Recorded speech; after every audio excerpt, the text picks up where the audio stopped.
জাতীয় নাগরিক পার্টি বাংলাদেশে নতুন রাজনৈতিক বন্দোবস্তের নামে প্রতারণার রাজনীতি কায়েম করছে বলে মন্তব্য করেছেন প্রধানমন্ত্রীর রাজনৈতিক সহকারী রাশেদ খান।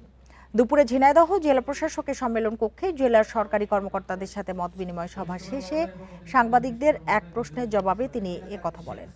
রাশেদ খান আরও অভিযোগ করেন, এনসিপি মূলত জামায়াতের মস্তিষ্ক দ্বারা পরিচালিত হচ্ছে। যে কোনো ধরনের রাজনৈতিক চক্রান্ত প্রতিহত করার কথা জানিয়ে জামায়াত ও এনসিপির সব ষড়যন্ত্রের দাঁত ভাঙা জবাব দেওয়ার হুঁশিয়ারি দেন তিনি।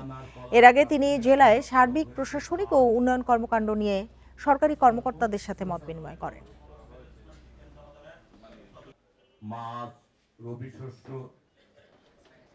এনসিপি বাংলাদেশে নতুন বন্দোবস্তের রাজনীতির কথা বলে নতুন ভণ্ডবস্তের রাজনীতি করছে। আমি তাদেরকে বলবো, গঠনমূলক রাজনীতি করেন। আপনারা জামাতের মস্তিষ্ক দ্বারা এই মুহূর্তে পরিচালিত হচ্ছেন। জামাত